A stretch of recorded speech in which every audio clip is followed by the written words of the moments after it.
आज हम बाबा के गुरुकुल में बिपिन चंद्र द्वारा लिखित आधुनिक भारत के इतिहास के चैप्टर 11 राष्ट्रवादी आंदोलन उग्र राष्ट्रवाद का विकास 1905 से 1918 तक को पढ़ेंगे। ये इस चैप्टर का चौथा पार्ट है। अगर आप पहले 3 पार्ट को देखना चाहते हैं तो डिस्क्रिप्शन में दिए लिंक पर जाकर देख सकते हैं। अगर आपने अभी तक हमारे चैनल को सब्सक्राइब नहीं किया है तो आपसे निवेदन है कि हमारे चैनल को तुरंत सब्सक्राइब कर लें और अपने मित्रों को भी शेयर करें, जिससे कि उनको भी फायदा हो सके।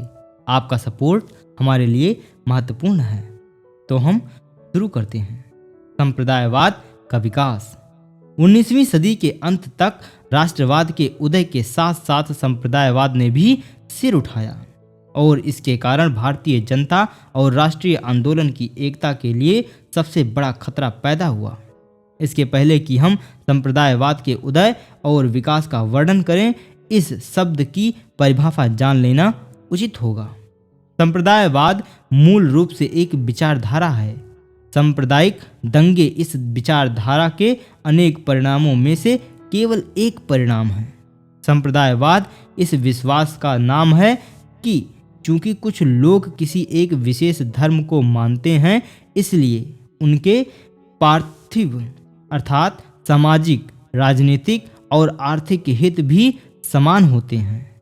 यह इस विश्वास का नाम है कि भारत में हिंदू, मुसलमान, सिख और ईसाई अलग अलग और विशिष्ट समुदाय हैं कि किसी धर्म के मानने वालों के धार्मिक हित ही नहीं बल्कि पार्थिव हित भी समान होते हैं कि भारतीय राष्ट्र नाम की कोई वस्तु ना है और ना हो सकती है, बल्कि इसके बजाय यह केवल हिंदू राष्ट्र, मुसलमान राष्ट्र आदि है।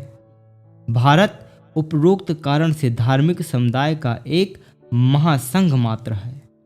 राष्ट्रवाद में यह दूसरी धारणा भी निहित है कि किसी धर्म के अनुयायियों के सामाजिक, सांस्कृतिक, आर्थिक और राजनैतिक हित किसी दूसरे धर्म के मानने वालों के हितों से भिन्न होते हैं।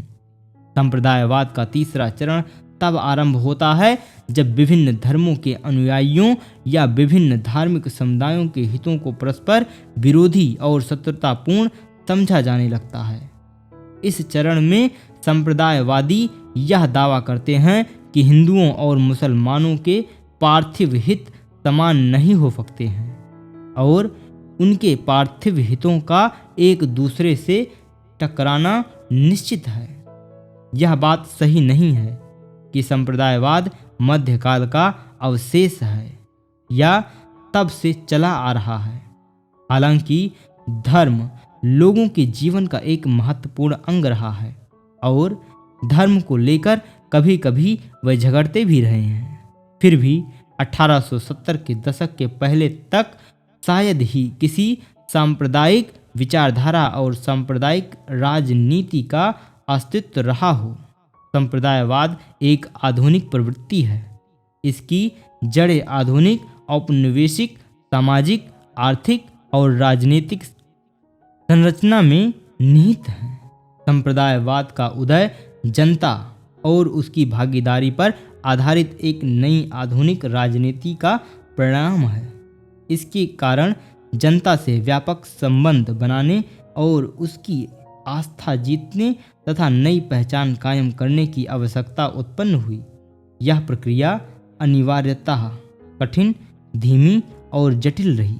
इस प्रक्रिया के लिए राष्ट्र, वर्ग और सांस्कृतिक भाषाई पहचानों के आधुनिक विचारों का उदय और प्रसार आवश्यक था। नई और अपरिचित होने के कारण ये नई पहचानें भी धीमे धीमे और उतार चढ़ाव के साथ विकसित हुई।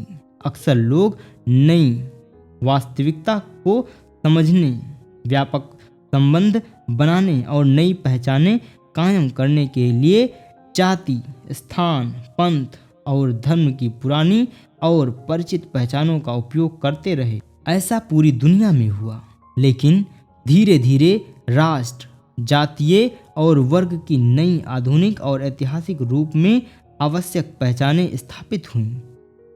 दुर्भाग्य से भारत में अनेक दशकों के बाद भी यह प्रक्रिया अभी तक अधूरी है, क्योंकि जैसा कि कहा जा चुका है, भारत पिछले 150 वर्षों से भी अधिक समय से एक निर्माणाधीन राष्ट्र ही बना रहा है। खासकर धार्मिक चेतना देश के कुछ भागों और जनता के कुछ वर्गों में सांप्रदायिक चेतना बनकर रह गई है। प्रश्न यह है कि ऐसा क्यों हुआ? आधुनिक राजनीतिक चेतना खास तौर पर मुसलमानों में देर से विकसित हुई। निम्न मध्य वर्ग के हिंदुओं और पारसियों में राष्ट्रवाद का प्रसार तो हुआ, पर उसी वर्ग के मुसलमानों में वह उतनी तेजी से नहीं बढ़ सका जैसा कि हम देख आए हैं। 1857 के विद्रोह में हिंदू मुसलमान कंधे से कंधा मिलाकर लड़े।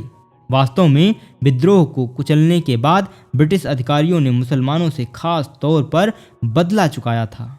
अकेले दिल्ली में 27,000 मुसलमान फांसी पर लटका दिए गए थे। इसके बाद से मुसलमानों को लगातार शंका की दृष्टि से देखा जाता रहा, पर 1870 के दशक में इस दृष्टिकोण में परिवर्तन आया। राष्ट्रवादी आंदोलन के उदय के कारण ब्रिटिश राजनेता भारत में अपने साम्राज्य की सुरक्षा के प्रति चिंतित हो उठे। देश में एकजुट राष्ट्रीय भावना के विकास को रोकने के लिए उन्होंने बांटो और राज करो की नीति पर और भी सक्रियता से काम करने और जनता को धार्मिक आधारों पर बांटने का, अर्थात दूसरे शब्दों में भारत की राजनीति में सांप्रदायिकता और अलगाववादी प्रवृत्तियों को प्रोत्साहित करने का फैसला किया। इस कारण से उन्होंने मुसलमानों के मसीहा के रूप में सामने आने तथा मुसलमान जमींदारों, भूस्वामियों और नवशिक्षित वर्गों को अपनी तरफ खींचने का फैसला किया। उन्होंने भारतीय समाज में दूसरी तरह की फूट भी डाली। बंगाली वर्चस्व का नाम ले लेकर उन्होंने प्रांतवाद को हवा दी। गैर ब्राह्मण जातियों को ब्राह्मणों और नीची जातियों को ऊंची जातियों के खिलाफ खड़ा करने के लिए उन्होंने जाति प्रथा का इस्तेमाल करने की भी कोशिश की। संयुक्त प्रांत और बिहार में हिंदू और मुसलमान हमेशा से शांतिपूर्वक रहते आए थे। वहाँ उन्होंने राजभाषा के पद से उर्दू को हटाकर हिंदी को दिए जाने वाले के आंदोलन को खुलकर प्रोत्साहन दिया। दूसरे शब्दों में भारतीय समाज के विभिन्न वर्गों की उचित मांगों का भी भारतीय जनता में फूट डालने के लिए इस्तेमाल करने की कोशिश की। औपनिवेशिक सरकार ने हिंदुओं, मुसलमानों और सिखों को अलग अलग समुदाय माना। उन्होंने सांप्रदायिक नेताओं को उनके सहधर्मियों के वास्तविक प्रतिनिधि मानने में कोई देर नहीं लगाई। उन्हें प्रेस, पुस्तकों, पोस्टरों, साहित्य और सार्वजनिक मंचों से जहरीले सांप्रदायिक विचार और सांप्रदायिक घृणा फैलाने की पूरी छूट दी। राष्ट्रवादी समाचार पत्रों और लेखकों आदि को जिस तरह अक्सर पीड़ित किया जाता था, यह बात उसके ठीक विपरीत थी। धार्मिक अलगाववाद की प्रवृत्ति के विकास में सैयद अहमद खान की महत्वपूर्ण भूमिका रही। सैयद अहमद खान एक महान शिक्षा शास्त्री और समाज सुधारक थे, मगर अपने जीवन के अंतिम दिनों में वह रूढ़वादी विचारों के हो गए थे।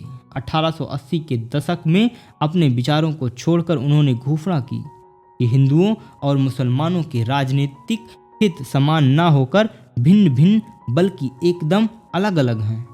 उन्होंने ब्रिटिश शासन के प्रति पूर्ण भक्ति का उपदेश भी दिया।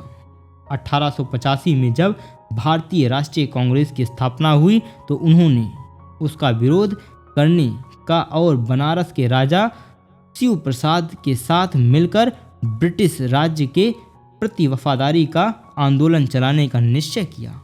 वे अब ये भी कहने लगे कि चूंकि हिंदू भारतीय जनता का बहुमत भाग है, इसलिए ब्रिटिश शासन के कमजोर पड़ने या समाप्त होने पर वे मुसलमानों को दबाकर रखेंगे। उन्होंने मुसलमानों से आग्रह किया कि वे बदरुद्दीन तैयब जी कि कांग्रेस में शामिल होने की अपील पर कोई ध्यान न दे।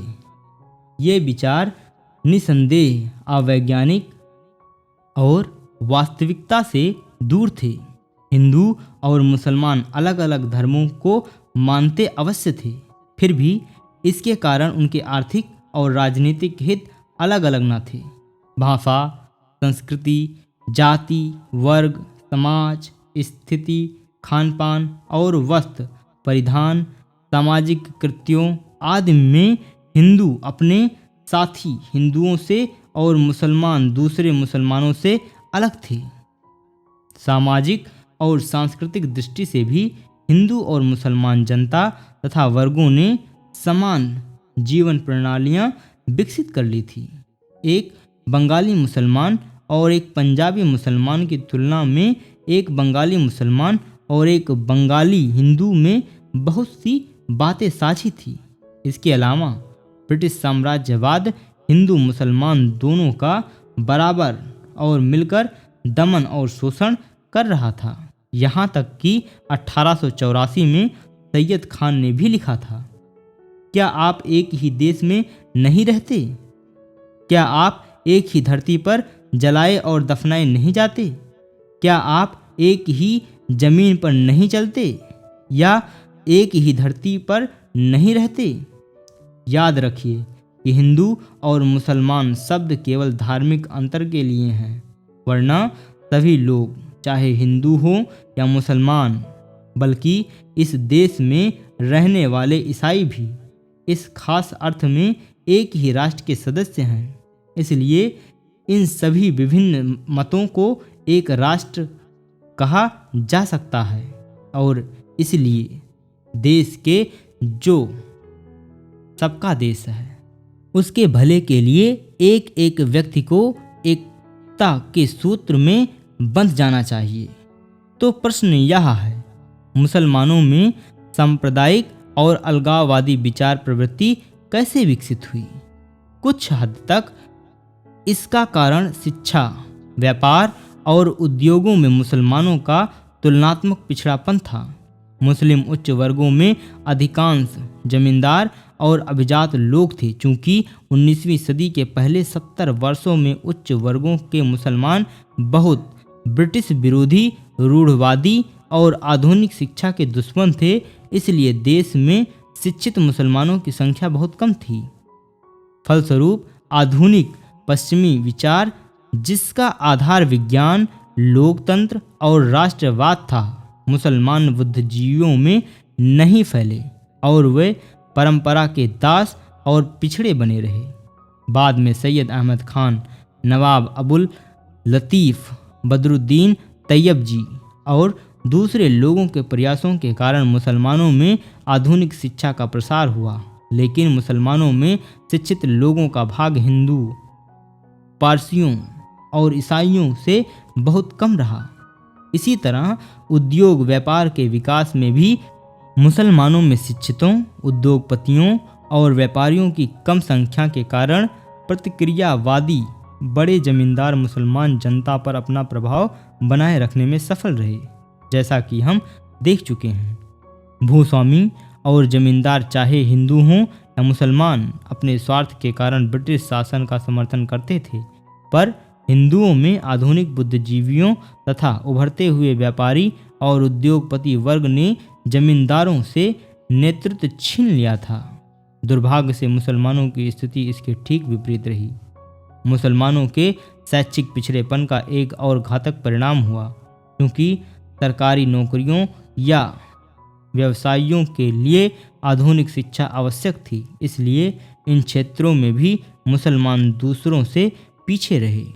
इसके अलावा मुसलमानों को 1857 के बगावत के लिए प्रमुख रूप से जिम्मेदार मानकर सरकार उनके खिलाफ 1858 से ही जानबूझकर भेदभाव करती आ रही थी। जब मुसलमानों में आधुनिक शिक्षा कुछ फैली भी, तब भी एक शिक्षित मुसलमान के सामने व्यवसाय या व्यापार के बहुत कम अवसर थे। तब वह अनिवार्य रूप से सरकारी नौकरी का मुंह देखता था और कुछ भी हो एक पिछड़ा उपनिवेशी होने के कारण भारत में जनता के लिए रोजगार के बहुत कम अवसर थे। इन हालात में ब्रिटिश अधिकारियों और जी हुजूर मुसलमान नेताओं के लिए शिक्षित मुसलमानों को शिक्षित हिंदुओं के खिलाफ भड़काना बहुत आसान था। सैयद अहमद खान और अन्य नेताओं ने यह मांग उठाई कि सरकारी नौकरियों में मुसलमानों के साथ खास व्यवहार किया जाए। उन्होंने ऐलान किया कि अगर शिक्षित मुसलमान ब्रिटिश शासन के वफादार रहे तो सरकारी नौकरियों तथा दूसरे विशेष कृपाओं के रूप में उन्हें इसका समुचित पुरस्कार देगी। कुछ जी हुजूर हिंदू और पारसी भी इसी तरह के तर्क देने की कोशिश करते थे, मगर वे हमेशा मामूली अल्पमत में बने रहे। नतीजा यह हुआ कि जब पूरे देश में व्यापक पैमाने पर स्वतंत्र और राष्ट्रवादी वकील, पत्रकार, छात्र, व्यापारी और उद्योगपति राजनीतिक नेता बन रहे थे, तब भी मुसलमानों में वफादार जमींदार और सेवानिवृत्त सरकारी नौकर ही राजनीतिक जनमत को प्रभावित करते रहे। बम्बई वह पहला प्रांत था जहां बहुत पहले ही मुसलमानों ने व्यापार और शिक्षा को अपनाया था और वहां राष्ट्रीय कांग्रेस की कतारों में बदरुद्दीन तैयब जी, R.M. Sayani, A. Bhim ji और युवा वकील मोहम्मद अली जिन्ना जैसे प्रभावशाली मुसलमान मौजूद थे। समस्या के इस पक्ष को संक्षेप में सामने रखने के लिए हम जवाहरलाल नेहरू की पुस्तक भारत एक खोज से एक उदाहरण देते हैं।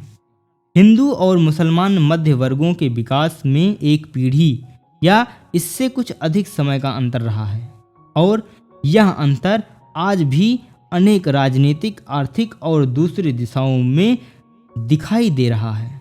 यही वह पिछड़ापन है जो मुसलमानों में भय की मानसिकता पैदा करता है।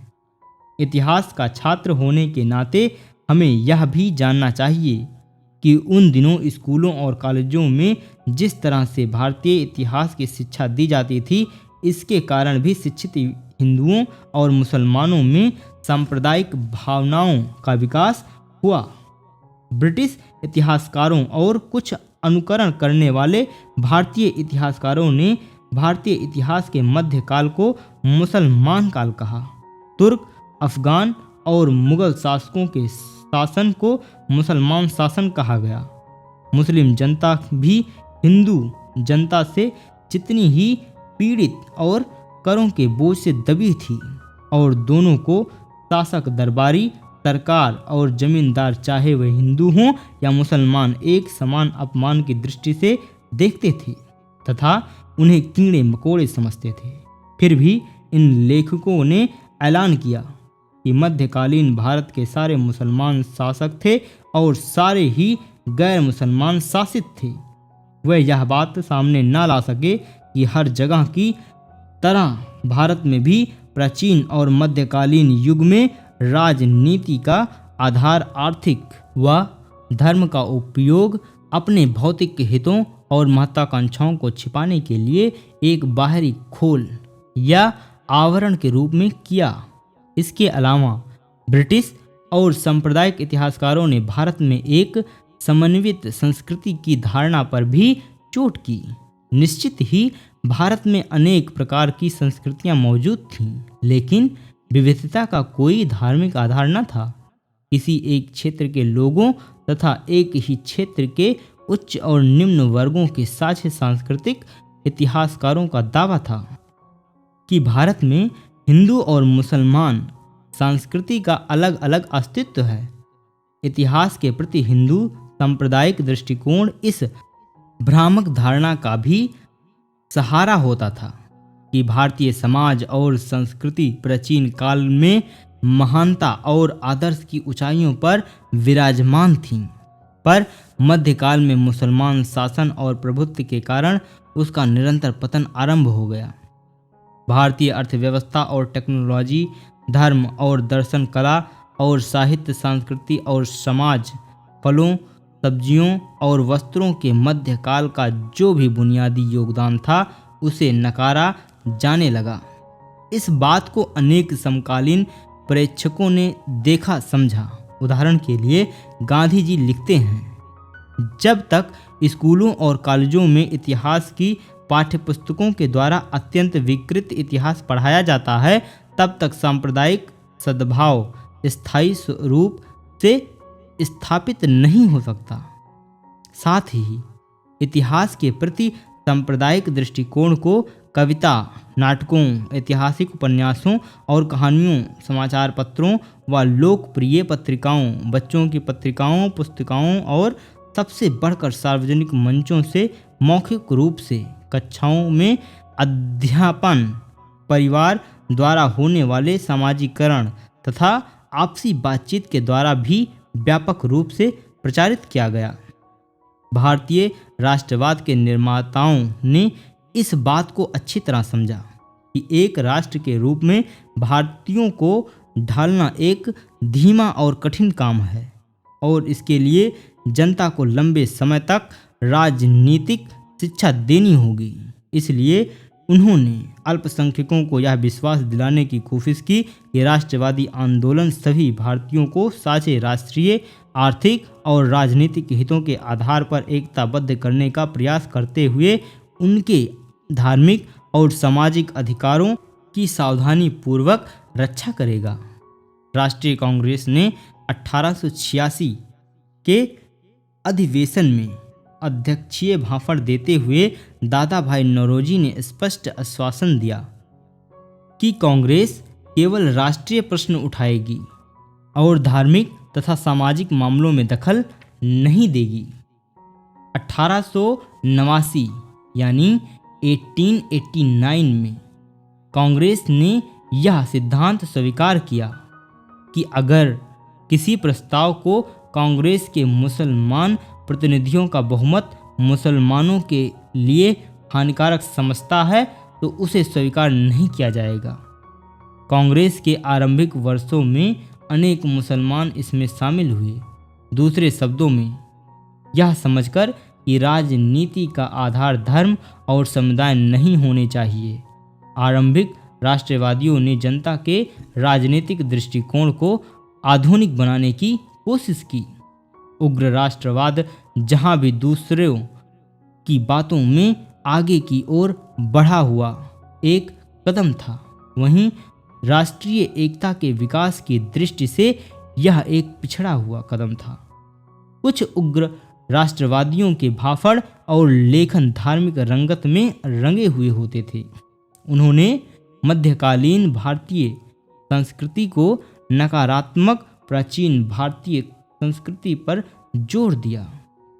उन्होंने भारतीय संस्कृति और भारतीय राष्ट्र को एक धर्म विशेष से जोड़ा। उन्होंने समन्वित संस्कृति के तत्वों को छोड़ने के प्रयत्न किए। उदाहरण के लिए तिलक ने शिवाजी और गणपति उत्सवों का प्रचार किया। अरविंद घोष ने अर्ध रहस्यमयी ढंग से भारत को माता और राष्ट्रवाद को धर्म बतलाया। क्रांतिकारी देवी काली के आगे शपथ लेते थे और बंगाल विभाजन विरोधी आंदोलन का आरंभ गंगा में डुबकियां लगाकर किया गया। ये बातें शायद ही मुसलमानों को पसंद आती। वास्तव में ऐसे काम उनके धर्म के विपरीत थे और यह आशा नहीं की जा सकती थी कि वे मुसलमान होते हुए भी इन या ऐसी दूसरी गतिविधियों से अपने को जोड़ें। मुसलमानों से यह उम्मीद भी नहीं की जा सकती थी कि वे शिवाजी और राणा प्रताप का गुणगान उनकी ऐतिहासिक भूमिकाओं के कारण नहीं, बल्कि विदेशियों के खिलाफ लड़ने वाले राष्ट्रीय नायकों के रूप में किया जाता देखें और उत्साह के साथ वही काम स्वयं करें। अकबर या औरंगजेब को बमुश्किल विदेशी कहा जा सकता है। वास्तव में आवश्यकता इस बात की थी कि प्रताप और अकबर या शिवाजी और औरंगजेब की लड़ाई को उसकी विशिष्ट ऐतिहासिक पृष्ठभूमि में एक राजनीतिक संघर्ष के रूप में देखा जाए। अकबर और औरंगजेब को विदेशी कहने तथा प्रताप और शिवाजी को राष्ट्रीय नायक का दर्जा देने का मतलब यह है कि हम 20वीं सदी के भारत में प्रचलित सांप्रदायिक दृष्टिकोण को पीछे के इतिहास पर लागू कर रहे हैं। यह एक विकृति का इतिहास ही नहीं बल्कि राष्ट्रीय एकता के लिए धक्का भी था। इसका मतलब यह नहीं कि उग्र राष्ट्रवादी मुसलमान विरोधी या पूरी तरह संप्रदायवादी थे। ऐसा कुछ भी नहीं है। तिलक समेत उनमें से अधिकांश हिंदू मुसलमान एकता के समर्थक थे। उनमें से अधिकांश के लिए मातृभूमि या माता भारत माता की धारणा एक आधुनिक धारणा थी जिसका धर्म से कोई संबंध न था। उनमें से अधिकांश का राजनीतिक चिंतन अतीत के मोह में ग्रस्त न होकर आधुनिक था। आर्थिक बहिष्कार का उनका प्रमुख राजनीतिक अस्त्र और उनका राजनीतिक संगठन दोनों वास्तव में बहुत आधुनिक थे। उदाहरण के लिए 1916 में तिलक ने घोषणा की कि जो भी इस देश की जनता की भलाई का काम करता है वह चाहे मुसलमान हो या अंग्रेज विदेशी नहीं है। विदेशीपन का संबंध हितों से है। विदेशीपन का संबंध निश्चित ही गोरी या काली चमड़ी या धर्म से नहीं है। यहाँ तक कि क्रांतिकारी भी आयरलैंड, रूस या इटली जैसे यूरोपीय देशों के क्रांतिकारी आंदोलनों से प्रभावित थे, न कि काली पूजा या भवानी पूजा से। पर जैसा कि पहले कहा जा चुका है, उग्र राष्ट्रवादियों के राजनीतिक कार्यों और विचारों की कुछ कुछ हिंदू रंगत हुआ करती थी। यह बात खास तौर पर हानिकारक सिद्ध हुई क्योंकि चालाक ब्रिटिश और ब्रिटिश समर्थक प्रचारकों ने इस हिंदू रंगत का लाभ उठाकर मुसलमानों के मन में जहर भरा। नतीजा यह हुआ कि शिक्षित मुसलमान बड़ी संख्या में उभरते राष्ट्रवादी आंदोलन से अलग रहे या उसके शत्रु बने गए। इस तरह वे आसानी से अलगाववादी दृष्टिकोण के शिकार हो गए। इससे राष्ट्रवादी आंदोलन के लिए अपने बीच से हिंदू सांप्रदायिक राजनीति और विचारधारा के तत्वों का विनाश कर सकना कठिन हो गया। फिर भी वकील अब्दुर रसूल और हसरत मोहानी जैसे प्रगतिशील मुसलमान बुद्धिजीवी स्वदेशी आंदोलन में बड़ी संख्या में शामिल हुए। मौलाना अबुल कलाम आज़ाद क्रांतिकारियों में शामिल हुए और मोहम्मद अली जिन्ना कांग्रेस के प्रमुख युवक नेताओं में से एक के रूप में विख्यात हुए। इसका कारण यह था कि राष्ट्रीय आंदोलन दृष्टिकोण व विचारधारा में मूलतः धर्मनिरपेक्ष ही बना रहा। जब गांधी जी, चित्तरंजन दास, मोतीलाल नेहरू, जवाहरलाल नेहरू, मौलाना अबुल कलाम आज़ाद, M.A. अंसारी, हकीम अजमल खान, खान अबुल गफ्फार खान, सुभाष चंद्र बोस, सरदार पटेल, राजेंद्र प्रसाद और चक्रवर्ती गोपालाचारी जैसे नेता सामने आए तो यह धर्मनिरपेक्ष और भी मजबूत हुए। देश के आर्थिक पिछड़ेपन ने भी, जो औपनिवेशिक अल्प विकास की देन था, संप्रदायवाद के उदय में सहायता की। आधुनिक औद्योगिक विकास के अभाव में बेरोजगारी भारत में और खासकर शिक्षित लोगों के लिए यह एक तीखी समस्या बनी हुई थी। नतीजा यह हुआ कि जो भी नौकरियां थीं उसके लिए प्रतियोगिता बहुत कड़ी थी। दूरदृष्टि रखने वाले भारतीयों ने इस बीमारी को पहचाना और एक ऐसी आर्थिक राजनीतिक प्रणाली के लिए कार्यरत रहे जिसमें देश का आर्थिक विकास हो और रोजगार की कोई कमी न रहे। लेकिन दूसरे बहुत से लोगों ने इसके लिए नौकरियों में संप्रदाय, प्रांत या जाति के आधार पर आरक्षण जैसे अल्पदर्शी और अल्पावधि वाले हल सुझाए। रोजगार के उपलब्ध और सीमित अवसरों में एक बड़ा हिस्सा पाने के लिए उन्होंने सांप्रदायिक और धार्मिक भावनाएं तथा बाद में जातिगत और प्रांतीय भावनाएं भी भड़काने की कोशिश की। जो लोग हताश होकर रोजगार ढूंढ रहे थे उनके लिए ऐसे संकुचित विचारों के प्रति कुछ तत्कालिक आकर्षण अवश्य था। इस स्थिति में सांप्रदायिक हिंदू मुसलमान नेताओं, जातियों के नेताओं और बांटो तथा राज करो की नीति चलाने वाले अधिकारी गण को कुछ सफलता अवश्य मिली। अनेक हिंदू हिंदू राष्ट्रवाद की ओर और अनेक मुसलमान मुस्लिम राष्ट्रवाद की बातें करने लगे। राजनीतिक रूप से अपरिपक्व लोग यह नहीं समझ सके कि उनकी आर्थिक और शैक्षिक सांस्कृतिक कठिनाइयाँ विदेशी शासन में उनकी साझी पराधीनता और आर्थिक पिछड़ेपन की उपज थी, और यह कि केवल साझे प्रयासों के द्वारा ही वे देश को मुक्त करा सकते हैं, उसका आर्थिक विकास कर सकते हैं और इस तरह बेरोजगारी जैसी साझी समस्याओं को हल कर सकते हैं। कुछ लोगों का मत है कि सांप्रदायिकता के विकास का एक प्रमुख कारण है कि देश में अनेक धर्म मौजूद हैं। ऐसा नहीं है। किसी बहुधार्मिक समाज में सांप्रदायिकता का विकास अनिवार्य है। यह बात सही नहीं है। यहाँ हमें धर्म और संप्रदायवाद में अंतर करना होगा। धर्म एक विश्वास प्रणाली है और लोग अपने व्यक्तिगत विश्वासों के एक अंग के रूप में उसका पालन करते हैं। इसके विपरीत संप्रदायवाद धर्म पर आधारित सामाजिक और राजनीतिक पहचान की विचारधारा का नाम है। धर्म संप्रदायवाद का कारण नहीं है और ना ही संप्रदायवाद धर्म से प्रेरित होता है। धर्म संप्रदायवाद में वहीं तक सीमित होता है जहाँ तक धर्म बाहर के क्षेत्रों में उपजी राजनीति के साधन के रूप में काम करता है। संप्रदायवाद का एक बहुत सही वर्णन यह किया गया है कि यह धर्म का राजनीतिक व्यापार है। 1937 के बाद धर्म का उपयोग संप्रदायवादियों ने जनता को गतिमान बनाने के लिए किया था।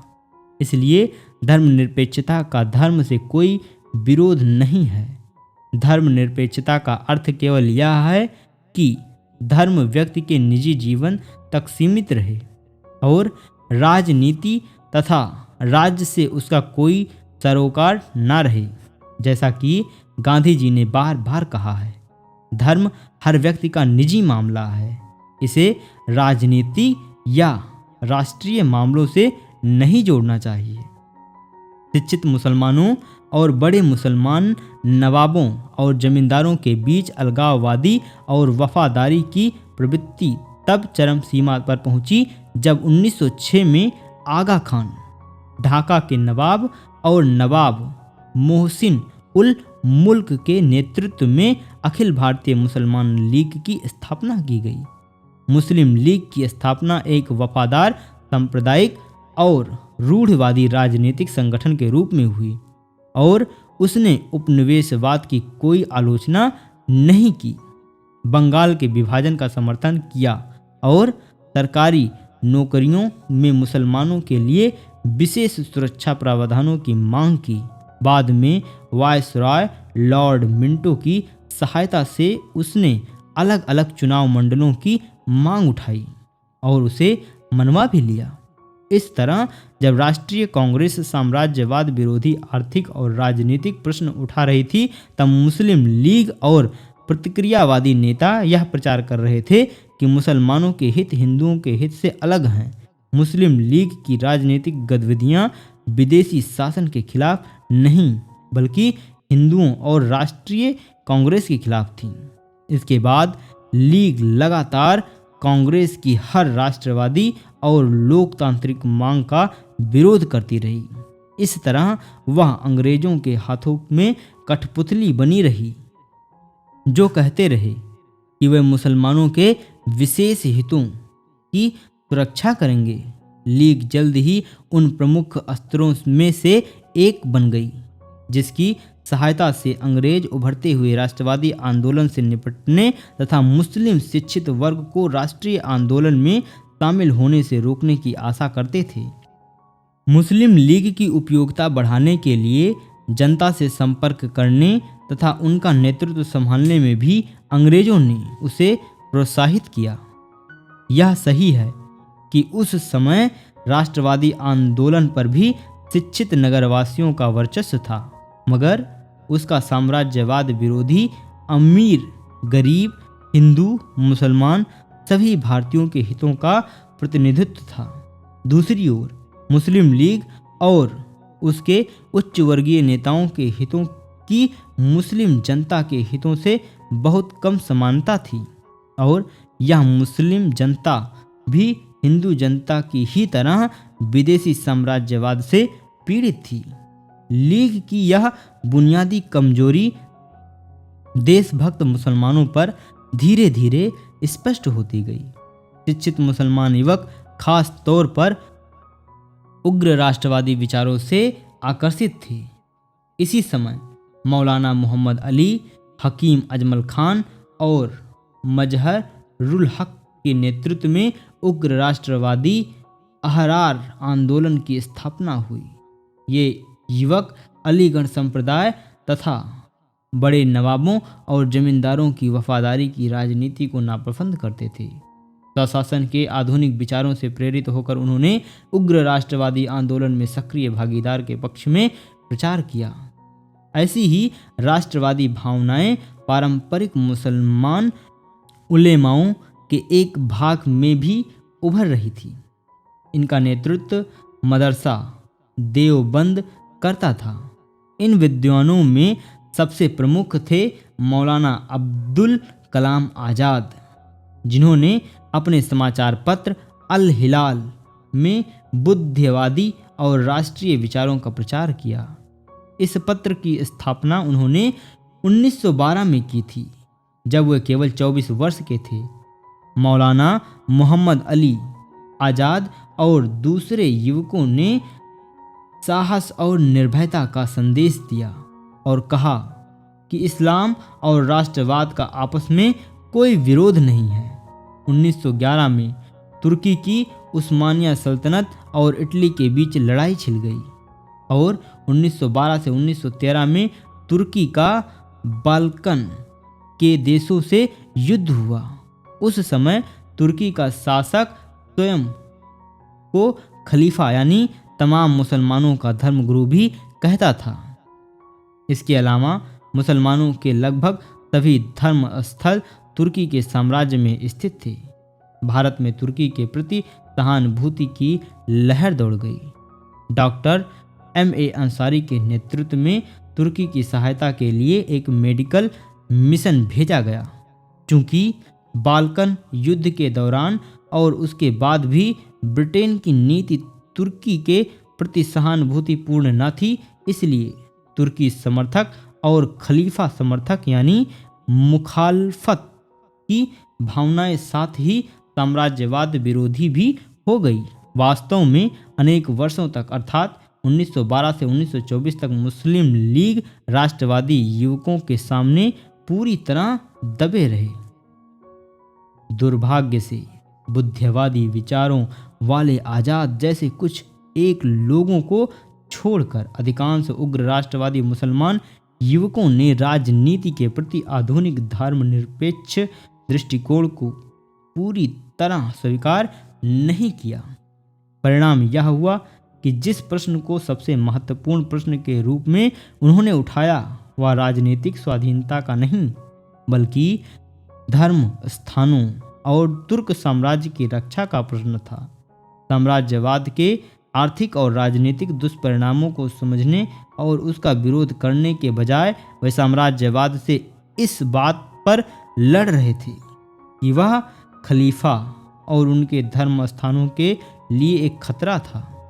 तुर्की के प्रति उनकी सहानुभूति का आधार भी धार्मिक था। उनकी राजनीतिक अपील धार्मिक भावनाओं को संबोधित थी। इसके अलावा जिन नायकों, कथाओं और सांस्कृतिक परंपराओं का सहारा लिया वह प्राचीन या मध्यकालीन भारतीय इतिहास की न थीं, बल्कि पश्चिमी एशिया के इतिहास से ली गई थीं।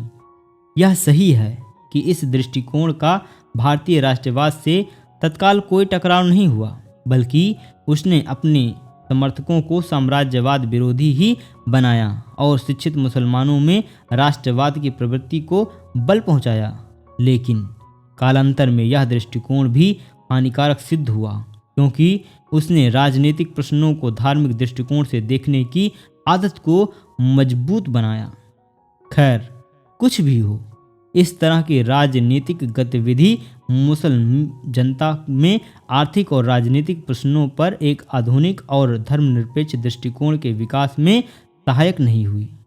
इसी के साथ हिंदू सांप्रदायिकता का भी जन्म हो रहा था और हिंदू सांप्रदायिक विचार फैल रहे थे। अनेक हिंदू लेखकों और राजनीतिक कार्यकर्ताओं ने मुस्लिम सांप्रदायिकता और मुस्लिम लीग के विचारों और कार्यक्रमों को ही दोहराया।